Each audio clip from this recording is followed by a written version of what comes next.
Wolfenstein is this action game that takes the player and puts him in the role of B.J. Blazkowicz. And what he is he's this heroic war soldier. And as the players play the game, they're going to fight Nazis. They're going to discover that it's more than just World War II. What it is there's this occult, dark science, paranormal undertones. In this game, B.J. Blazkowicz, who's the main character, he gets access to what's called the Veil.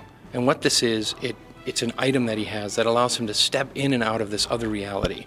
And while he's in there, he gets new abilities, such as the ability to see enemies that may be in the dark. They glow a little bit. He gets a speed upgrade so that if he needs to go faster through an area or take cover, he can speed up and go do that.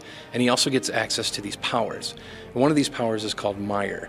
And what it does is it slows down time around him so that he can, perhaps evade some very heavy gunfire or step out of the path of a rocket. In Wolfenstein, the player will be able to find treasure, gold, money, and it all equates into dollars. And the player will be able to use this money to upgrade his weapons or upgrade his powers as he's playing throughout the game. And we really want to give the player a good deal of choice for how he wants to play it. For example, if there's a dead end and BJ needs to get through this area and there's an emplaced gun or just a bunch of Nazis firing at the player, he can choose to look around and see if there's a way over the rooftops. Or maybe he can run across the street, drop into the sewer, and get around him that way. Since it's Wolfenstein, we have this dark science and these occult undertones, and it really allows us to think outside of reality, and it gives us all this ability to just create cool stuff for cool stuff's sake.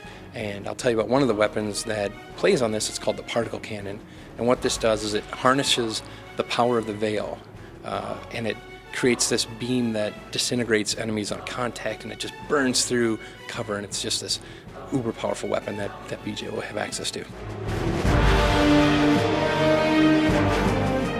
Return to Castle Wolfenstein really created a awesome multiplayer experience for the player. There was class-based, and it opened the doors, I think, to a lot of people to multiplayer in general. So you can expect in this Wolfenstein to have all of that. Plus, we've added the Veil, which adds powers and things that weren't in the previous ones. So yeah, you're going to get a solid multiplayer experience. Wolfenstein is going to be simultaneously released on the PC, the PS3, and the Xbox 360. And as far as release dates, it's when it's done.